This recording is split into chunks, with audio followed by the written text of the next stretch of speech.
you some guidance, some help. I know this is all a difficult time for some, and we are just doing the best we can. You know, this is such a, you know, weird time in so many ways. Some people are taking to it, you know, lightly. They really look forward to this slower pace, and some people are really struggling, and some people are in between. So, you know, with that said, you know, I just want you to know I understand where each of you are.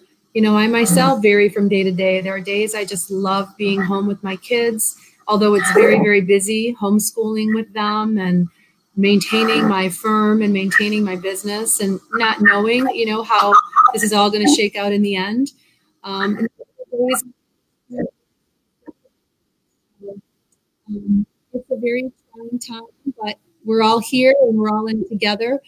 And today, we're talking about some of the confidence issues and some of the issues that we've struggled with in the past with co-parenting and estate planning.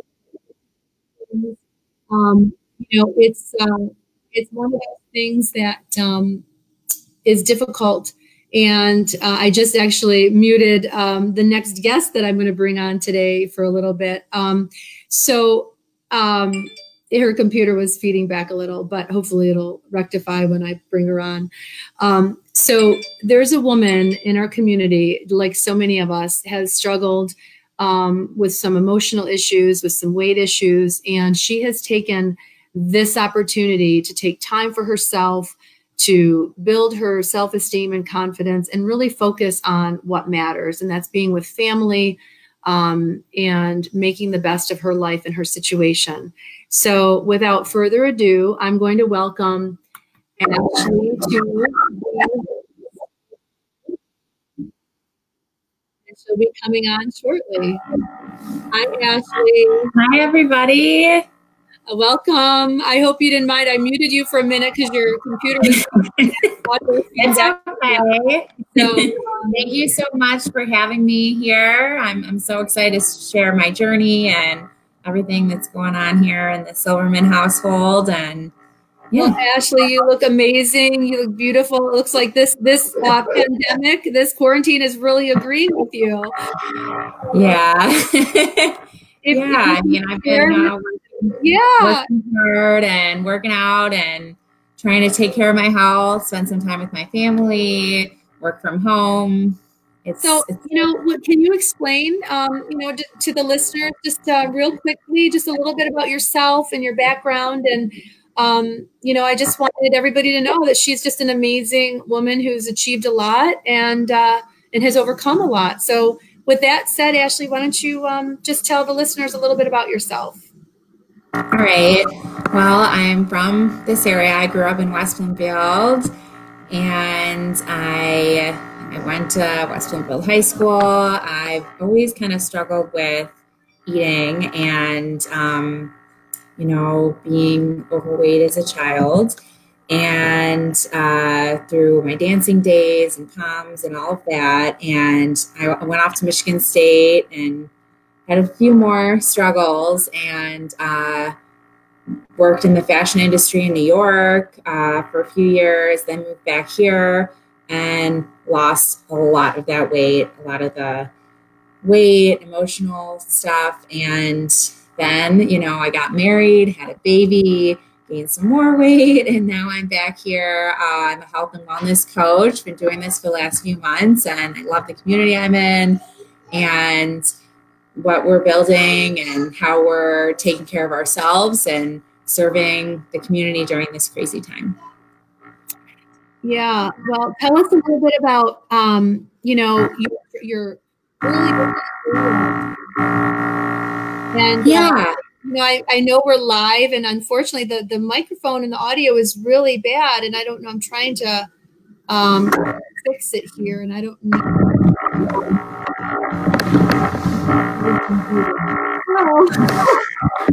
Yeah, it's really tough. I'm not sure what's going on, but yeah. So your question was more about my childhood and your history. And you got, you know, as a young girl, you were involved in dance, and then you were in the fashion industry, and both of those have a lot of body image, you know, image focus. So how do you do that? So yeah, it was hard. You know, I grew up dancing competitively, and yeah, I was, you know, always a little bit overweight, and being compared to all the other girls, it was definitely tough. And you know, I remember seeing a nutritionist when I was like 12, and they were talking about different colored vegetables, and I was like, "What is that?" And yeah, I didn't know what orange vegetables were. That's a funny memory from those days. But and then I just kept, you know, trying to overcome it, trying not to let it bother me, you know, as much as it could. And then, you know, I was on the dance team in high school, and you know, high school is never easy for for us girls. And that's when it got a little bit harder. You know, I was singled out a bit. But I just tried to overcome it. And working in the fashion industry was a whole nother thing. Because, you know, there's so many women, and they're all, you know, thin and wearing the clothes. And, you know, I just, Can't be easy for anybody. I mean, it's not easy for anybody. I remember like one of my bosses, she was like, she was on this specific diet, and I was asked her how her diet was going, and she's like, "Well, how's yours going?" And that was kind of triggering. I'll never forget that as an intern. Yeah. But you know, I had a lot of fun in New York, and then when I moved back here, I really took her down and walked and worked out with my mom, and spent lots of time at the gym, and just had a different mentality. So. Yeah, it's, you know, life is challenging. You know, I find that we all come to the table with our own, you know, past and history and subconscious, and it's, and we deal with things all differently, and we have to process things differently. And sometimes it takes people, you know, 30 years, 40 years to learn how to take care of themselves. Yeah. And, you know, and I know, you know, earlier on the last few weeks, I've talked to people about, you know, trying to be the best they can be, especially during this, you know, during this challenging time, and raising awareness. And, you know, instead of looking at the other person to change, why don't you try to change inside yourself first? And then maybe that'll happen on, you know, organically. And a lot of it has to do with confidence in knowing what you're doing is right.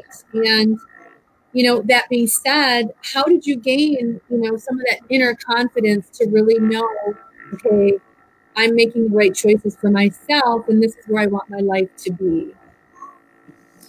Yeah, I think that's a daily struggle. I mean, I try to show my best self and my confident self, but it's something that I struggle with for sure. But I just try to overcome it, and not let any of my past or anything like overpower what my future is, and showing people what's important, and how your health and wellness can really help you grow as a human. Yeah. And that, I think that also, you know, when you feel good about yourself, you're so much less judgmental of other people. You're a little bit less projecting in terms of what the other person wants, or what you think the other person should do. And I hear a little voice in the background. So yeah. Tell us about your little baby. That is my toddler. She is turning 2 next month, and tell everybody her name. It's a beautiful name. Eden. Yeah. And she's a Taurus. And she's very cute, very energetic, really getting into the 2s right now. So yeah. What's her birthday? When's her birthday? May what? May 17th. May 17th. Yeah. Yeah. So she'll be in her 2s anytime now. The terrible 2s, they say. So with a toddler at home, how have you been able to manage work and, you know, even staying true to your, you know, your health and everything that you want to accomplish? Yeah. So it's been a challenge, that's for sure. I'm a recruiter by day, so I am focused on that during the day. And,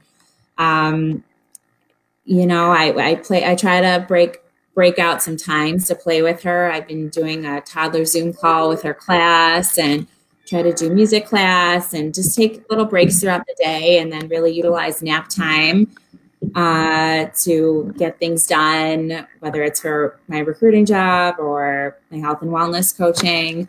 And just, just take it day by day, hour by hour, and just try to have fun with it, because there's no perfect balance at this point. No, I know. It's a challenge, hence our Challenge2Change series. Absolutely.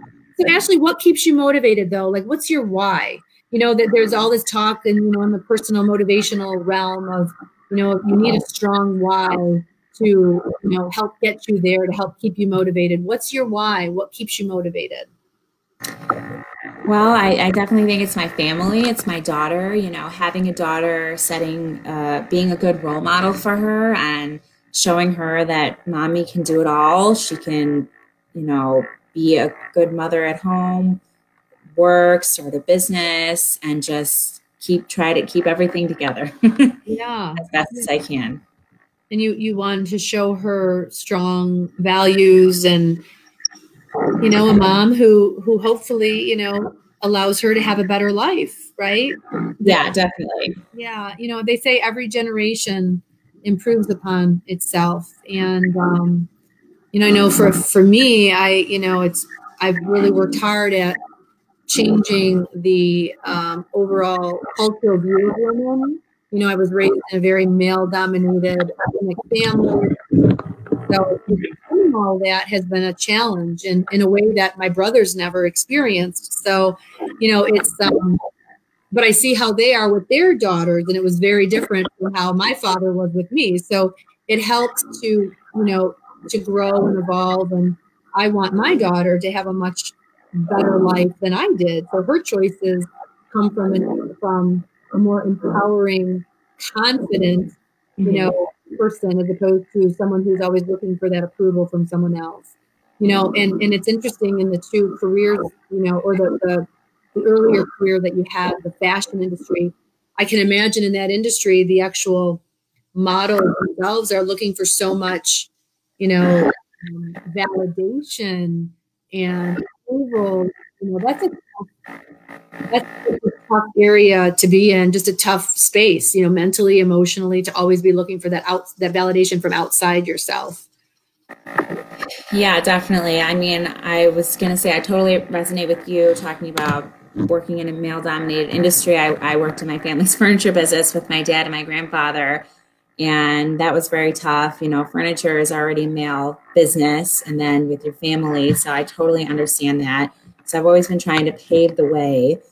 In the fashion industry too, there's so many women, there's so much, just being around women, and, we all have to kind of build each other up and not break each other down. And there was a lot of the latter. I always say women are women's worst enemies, and I never understood that. I can never understand why women don't foster, and encourage other women. Women can be such a strong network, but when they, cheat on someone's spouse, or when they, go after their man, or it's just negative, nasty, when they want you to, if you're trying to, diet and they push cake on you. I mean, that's not a good way to be. It's right. People have to, women have to stick together just like men do. I just don't understand why there's that competition. But to me, again, it stems from a lack of confidence, a lack of knowing who you are, a lack of values, and just fear. Right. So, absolutely. Yeah.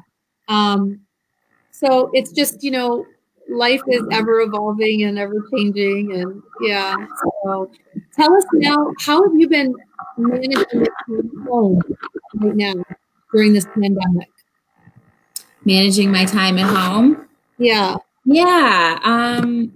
Well, like I said before, just kind of like breaking it down into different pieces, trying to get outside, for most of March, it was very nice outside, and we were trying to get outside twice a day.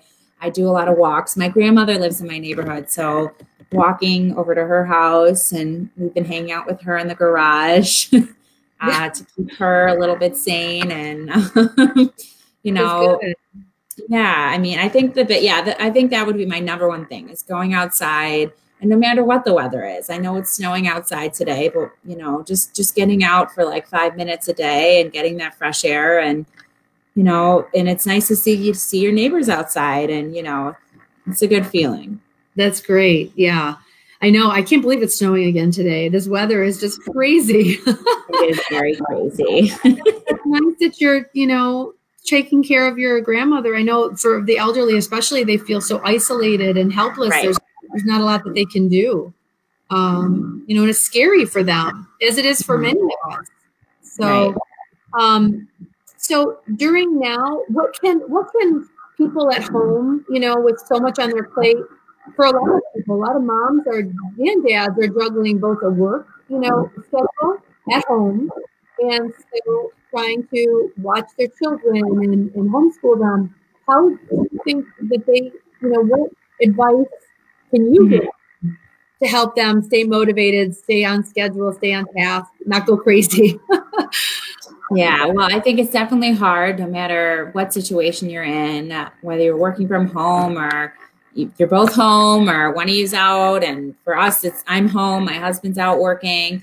I think that the biggest thing that's helped me is my community and working out, still trying to maintain the same schedule and, you know, working out in the morning, doing my like gratitude journal and meditating and reading books and do some personal development, whether it's in the morning or at night when my daughter's asleep. I think, you know, kind of breaking up the day in that regard, and just trying to give yourself a little bit of, you know, a little bit of time and eating right. You know, I've been doing my shakes in the middle of the day. That also really breaks up the day. And I finally get that good nutrient, you know. I'm afraid to go to the grocery store these days. So that really helps me, knowing that I'm filling my body with good nutrients. You know, so Ashley, I know you've been following a certain program, and I drink some of their Shakeology, the Beachbody program, and I know it's very, very successful for you. And you know, let's before I talk about that, or you talk about that, and I ask you about that. Let's talk about the daily rituals. You know, so many people really focus on daily rituals and how important it is. And for those people who aren't aware, daily rituals are things that you were just mentioning, you know, the daily motivation, the daily meditation, working out, doing something for yourself, journaling, you know, having a gratitude journal. Tell listeners, you know, specifically, do you keep a workout journal? Do you keep a journal for food, or diary for, you know, what you're eating every day? Do you keep a gratitude journal every day? What is it that helps you to you know, stay motivated? Your daily rituals. Yeah, so I wake up at 6 a.m. and wake up to an alarm that says go after your goals, and I work out, and I journal it in my accountability group. We all kind of see everyone's workouts, so that's great. That's my way of journaling my workouts. And then I just started this 5-minute journal of like gratitude and meditation and just anything in like short increments. Cause, you know, I don't have as much time and I can't get up at 5 a.m. So just anything that, you know, helps keep me in line and focus. And also the night before, just I don't feel lost in the morning when there's so much to do. So I think just kind of preparing yourself, and whether that's, you know, writing it down or preparing meals, whatever that is, you know, to make the weeks go more smoothly.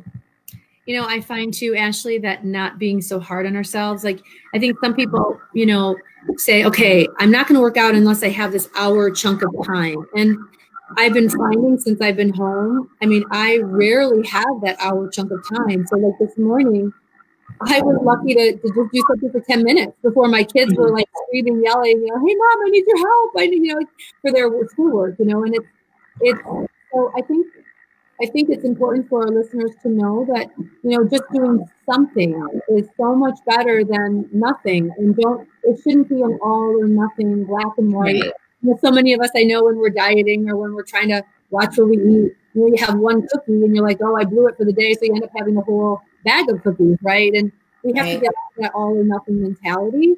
And I think it's so important to really take care of yourself and give yourself the space to, to mess up once in a while or not have an hour or eat the bag of cookies. And don't be so hard on yourself, because the more that beating yourself up will do you no good, because, it'll just be this negative downward spiral. You just have to really be gentle with yourself and be forgiving, because you are with everybody else. So why aren't you with yourself? Right. So I totally get that. I mean, I myself, I've always been like an emotional eater and kind of a binge eater as well. So I that's something I struggle with every day. And I just, if I make one wrong move, I just try to move forward and not let it affect everything, especially during this time where, the pantry's much closer all day long at night. And, just being mindful of what you're putting in your body, trying to fuel your body. I mean, especially during a pandemic, Yeah. When everyone's hoarding food and, afraid to go out to the grocery store. And the refrigerator is like right there, it's walking up the stairs to work anymore. It's literally right there. So it's hard for a lot of people. I know everybody's challenged with it. Yeah.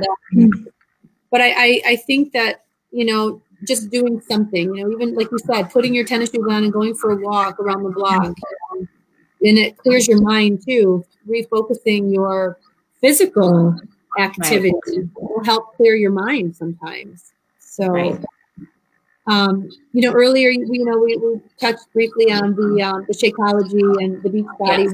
Yes. What is it that attracted you to this program over others? Yeah, so I have tried a few different things. And what I like about this program is it's a great mix of working out and following a program that's a bit shorter, 30-minute program, and also the Shakeology and the accountability of all the girls, the men and women in my group. So it had like the perfect storm, right? It had everything. What I like about the Shakeology is there's just so many different things that are in the drink itself. It's like it's like refuels my entire body. So like you said before, all the nutrients in it, and and it helps you. It helps stave off those cravings later on in the day. I know that true for a fact. So are you getting questions too, Ashley? Yeah, I'm seeing the questions, and what are the questions you've gotten so far? So what does she suggest to do since we cannot go out as often to get fresh veggies and fruit? Yeah.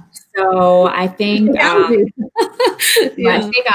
Shakeology for sure. But I think getting as much frozen stuff as you can, because that lasts longer. And just trying to be mindful of what you can get, not getting the processed foods, trying to, make as much as you can from home, getting those proteins and the little bits of fat, just trying to be mindful of what you're putting in your body. And, but my number one thing would be frozen. Anything frozen you can get, because that'll last longer. And it's better than canned because there's not as much sodium, right? And potassium. Yeah, that's true. So, there's so much talk about being mindful these days of everything. But you know what? Sometimes your mind is like, I know I shouldn't eat this piece of pizza, but you're like, no, I don't care. How do you control your mind now more than ever, especially since we're so closed and we're around our kids all the time and they're eating, the chicken nuggets and the pizza rolls and the this and the that. How do you still stay so mindful and not have that black and white thinking? Yeah, well, I think you have to think about, as much as you have those urges, right? You have those urges to eat the pizza or eat the mac and cheese that they're eating or whatever it is, you got to think about well, how am I going to feel after I eat this? Am I really going to feel that much better? Is it really going to, am I like, what's it going to be like on the other side? Like, how is that going to affect my overall body? Am I going to feel more sluggish? And is it really worth it in the end? Yeah. There's a saying, nothing tastes as good as thin feels, you know? And, right. I think that was a Weight Watchers saying years ago. Right. Forever on the, or once on the lips, forever on the hips. That's what my mom says. Yeah. So, now, Ashley, you're working right now, you said, as a recruiter. So how are you managing your time with all of that? So I'm, kind of doing the whole time blocking thing. I said I have, certain times blocks, chunks of the day where I'm trying to be as productive as I can in the morning with my husband home and get as much done then and take breaks here and there. We're hiring like crazy. So there's great. No we're the mortgage industry is doing really well. So we are hiring like crazy. So I'm trying to time block and, luckily with the toddler, I can put her in a playpen for a few minutes and get on the phone and make those phone calls. But I try to just do a little mix of everything and really take advantage of nap time, like I said. Yeah. In the afternoon, maybe a family member comes over or goes on a walk outside, something like that, to help me a little bit or whatever I can get done outside. Lots of creative ways.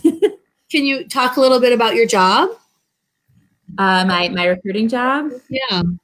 Yeah. So I work at New American Funding. I'm junior talent acquisition and I've been working there since January. Sorry, my daughter. I'm excited about that.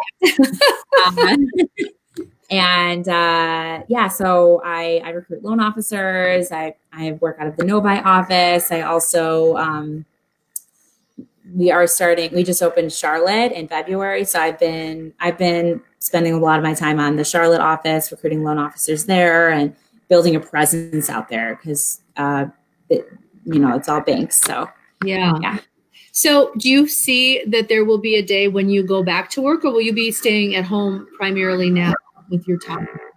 Yeah, I do see myself going back to work. We've been closed since the middle of March and we're talking about reopening mid-May, June. So yeah, I think we are going to go back in the office. I mean, we've noticed productivity has still been high at home. So that's been good for us. Working in a call center, you really expect everyone at the office, but if you can get the same productivity at home, then that's good too. No, that's right. And actually this time is showing a lot of employers who's really taking their job seriously. It's really showing who is true to their word, who's working, who's able to bring it to the table still, who's really accountable as an employee. I think it's showing a lot of employers just who values their job. Right. So, Ashley, when you go back to work, do you think you'll be able to stay true to your fitness regimen and the rituals that you've now set up? Yes, definitely. I mean, I think it's actually a little bit easier when I'm out of the house, I think, to stay in those like time blocks and everything like that, being at a desk, being away from a kitchen, I think that I continue to work out in the morning and instead of my afternoon shake, it's probably going to be more of an evening thing, but just staying true to my nutrition and what's going to fuel my body and keep me going. And I'm still myself on a weight loss journey. So I myself have more pounds I want to lose and inches and I want to keep, helping other people. And yeah. And how do you think you'll be able to help other people? Through your program? Yeah, through my program. Yeah. We have different workouts and we call them challenge packs where they can, I'm finishing up this 10-round boxing program and I'm going to start this 21-day fix next week. And there's different like programs and sets of things we can do. What's great is like you pay for a year of workouts and then a month of Shakeology to try it out, and you can move on from there. And then the other side of the business is the coaching and building your business on the side and growing that. Mm-hmm. And that's something that you still want to continue. Yeah, I definitely want to continue doing that and building a team and, you know, showing my daughter that I can have my own business. And there's so many tools and resources for this that it's really a no-brainer. Well, guys, those listening, get in touch with Ashley through Facebook and sign up with her. She'd be a great coach because you walk the walk. You know what it takes, and you know how hard it can be. And you know, like especially, I just got another question about emotional eating. I know a lot of women and men struggle with emotional eating. So, how are you? You know, how are you able to coach someone through that? Yeah, I think, like I was saying before, you think about whatever it is. Is it the cookies? Is it, you know, like chocolate, sugar, or is it like chips and whatnot? You know, whatever it is, you have to think about, am I really going to gain something from eating this? Like what's going to happen after? You know, we all think about the urge, but how do we like talk ourselves out of it, you know, and what could we do instead of eating that cookie? You know, we could meditate, we could walk outside, we could, you know, watch a video on, you know, how to make ourselves better. There's so many different strategies that you can use to get yourself out of that.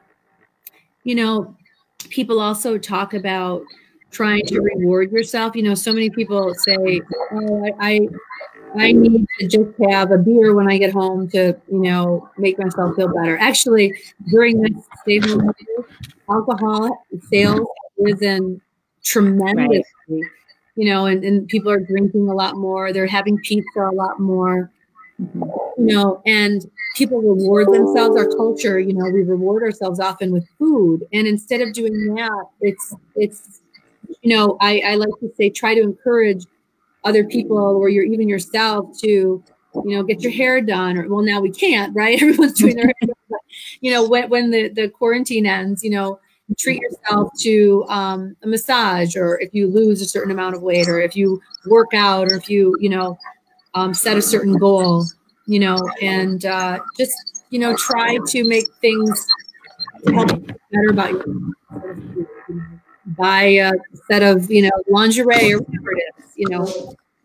Right. Absolutely. You know, we all try to reward ourselves for whatever's going on in our lives. So something that we do as a community, we get on Zoom and we have a dance party, and, you know, we try to make it fun. And not, are you doing that now? Yeah, we do that.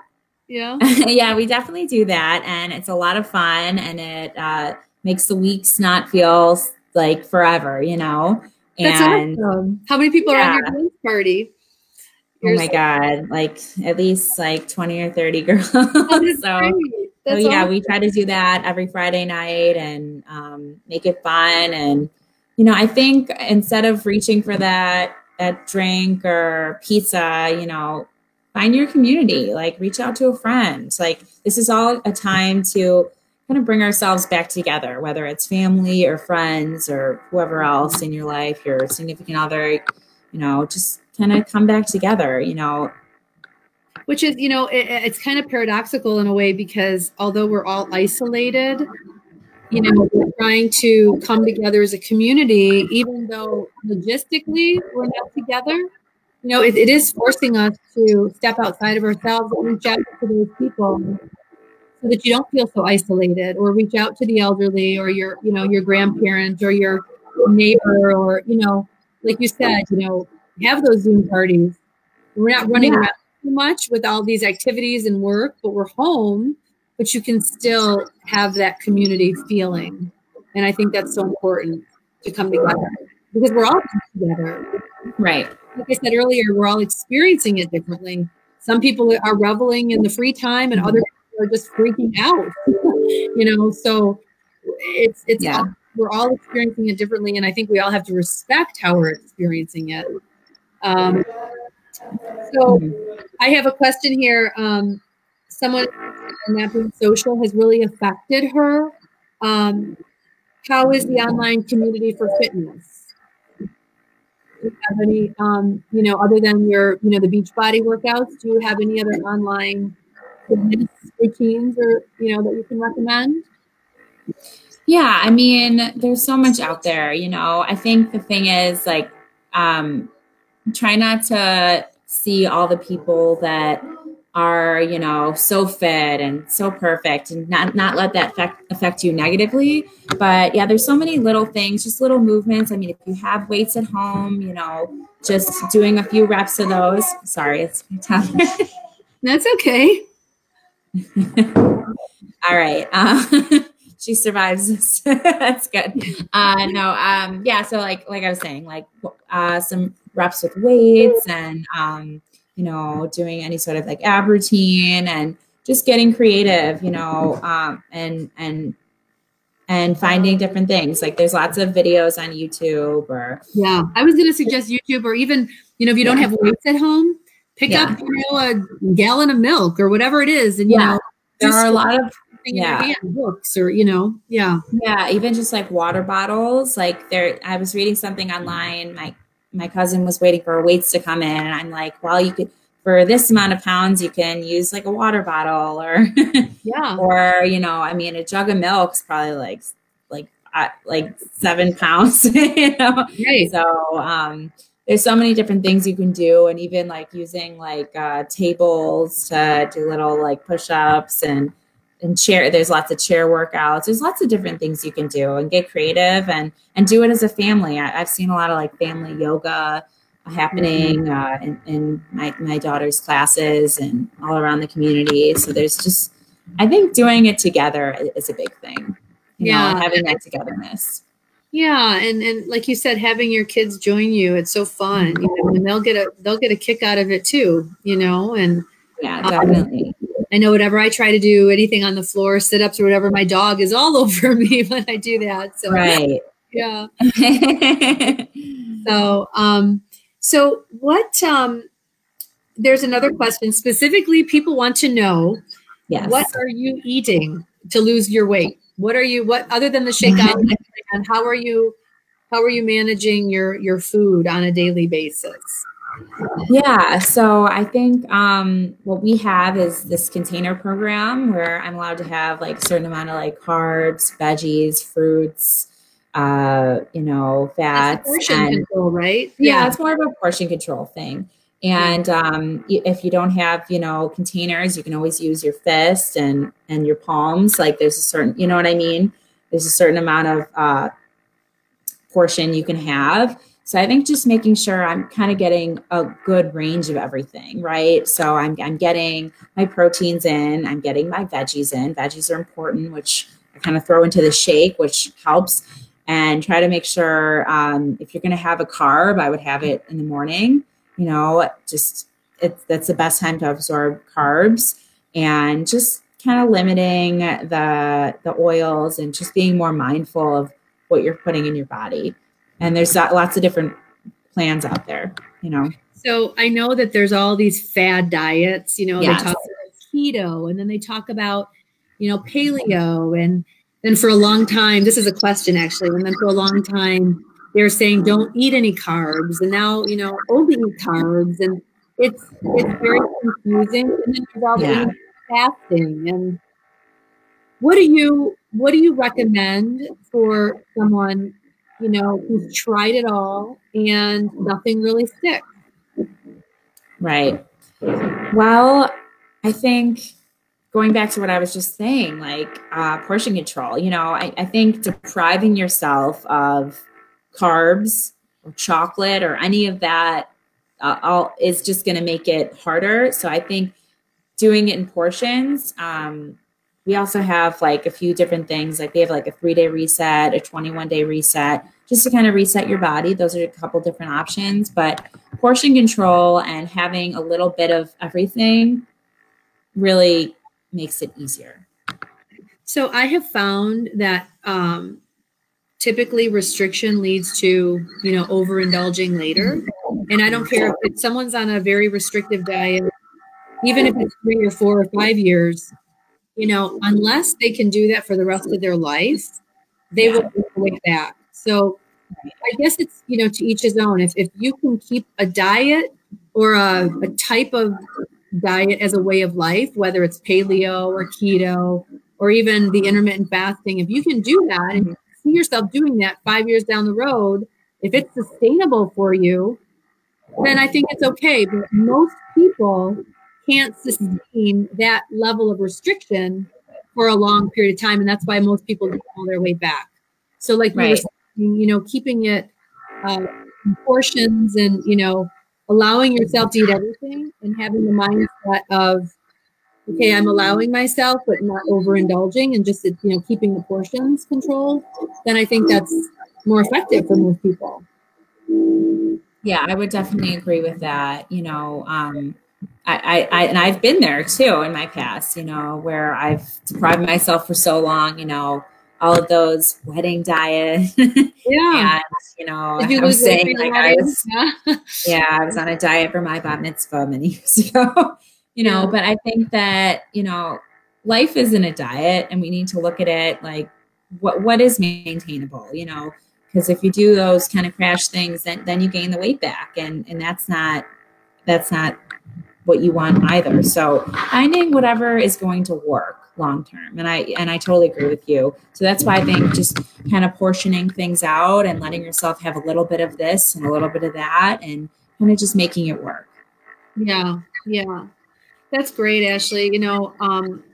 I think that, I'm getting another message. I think that, what people don't realize is, again, this kind of goes to the confidence that you have within yourself to know that what you're doing for yourself is good for you. You know yourself better than anybody. And if you think you can sustain, a restrictive diet or a paleo diet or a keto diet or a intermittent fasting diet for down the road, then do it.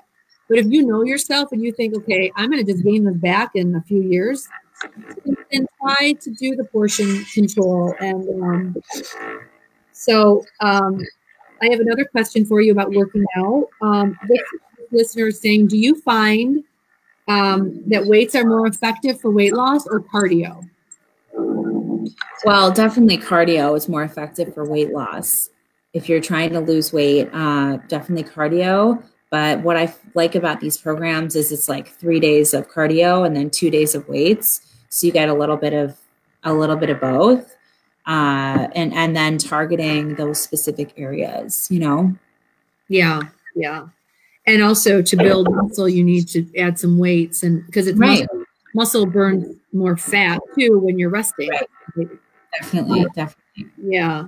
So in terms of how people want to get in touch with you for this program, if you want to follow your program, can you tell our viewers how they can get in touch with you?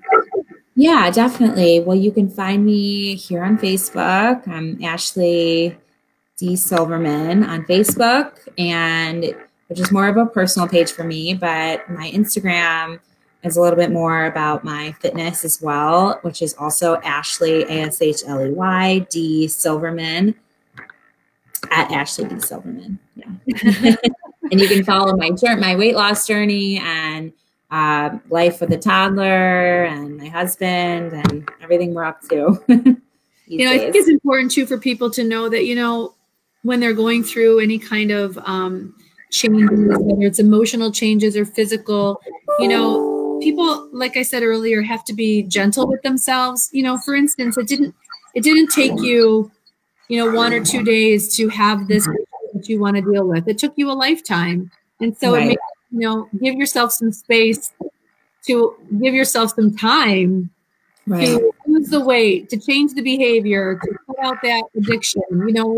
It's hard, especially now. Don't be so tough on yourself. It's a pandemic, be a little easy. What can you talk to about that? Yeah, well, I can definitely relate to that. Even during this pandemic, it's been hard for me. It's been challenging, I think that we just got to give ourselves a little bit of grace here and there and know that this is a crazy time. We're home, we're working, we're managing families. A lot of people are homeschooling, and I don't even know about that, but I know you're doing that as well. But, and then you're trying to keep the house together, and you think you're going to be better at that during this time, but it's just chaos. So I think just kind of giving yourself a little bit of grace. And I find that waking up early and doing my workouts really grounds me. So, yeah. Well, that's great. Ashley, you've been so great to have on. And, I know I'm sorry about all the audio problems. Hopefully you were able to hear it okay. Yeah, I'm sorry about that as well. I hope all our listeners could hear you, because you've had some amazing things to say. Let me see. We might have time for one more. Sure. Okay, here's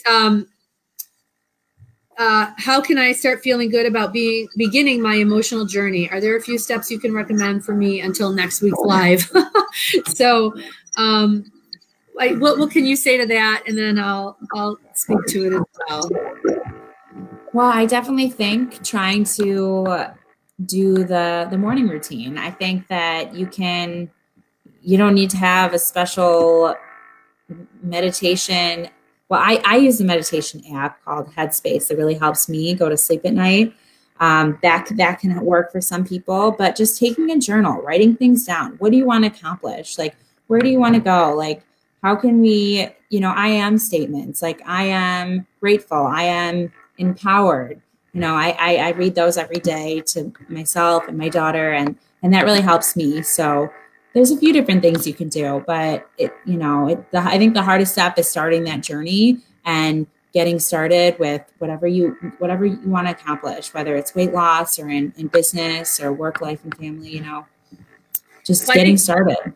And I think people don't realize that even they look at these people in the spotlight, all the celebrities, and even their seemingly most powerful or influential friend or business associate or political advisor. Every single one of those people have their own challenges. It's right. Not, people often think that someone else has it better, and they have their own issues they're dealing with. They have their own, like you said, rituals that they do to make themselves better, to prop themselves up. And I know for a fact that even the most influential people in the world have these daily rituals that they have to do. They talk to themselves. They have incantations or, I am affirmation statements. They work out. They meditate. Right. So I find that for each person, you just have to start somewhere. Start writing in a journal. Start focusing on your best life. Because, my journal here. I like to tell people, look back a year from now. So look forward. Look forward a year from now, and imagine your best year ever in your entire life. Imagine your best year, and let's reverse engineer it. So how do we get there? And it's not just envisioning it, it's creating steps, 30, 60, 90-day steps that you can take to achieve those goals and dreams. And then do it again the next year and do it again the next year. And then you'll have this amazing life that that you're in control of, that you take, responsibility for. Because at the end of the day, we're all responsible for the choices we make, right? Right. And, it's in those actions and in those choices that your life and your destiny are shaped. So people have to start learning about their own, lives, their responsibilities, and taking accountability, and not feeling so victimized, like, oh, this is, happening to me. Instead, okay, so we have this challenge right now in our lives. We're all facing the same challenge. How can this challenge make us better? How can this challenge, all this pressure that we're experiencing, how can we become diamonds from this pressure, right? That's how diamonds are made, from pressure. Right. So let's make those diamonds, and then we'll have a great life. So yeah, absolutely.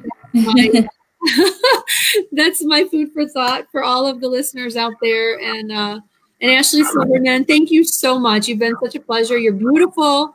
I wish you all get tons of, success with your program. And yeah, definitely. You know, we'll have it listed where people can find you too. And I'm so glad you joined us today. Yeah, so thank you for having me. I totally appreciate, you know, this platform and opportunity to talk a little bit more about what we're all going through and how we can overcome it together. Yes, that's perfect. Thank you so much, Ashley. Thank you. Have a good day. Take care. Okay. Bye.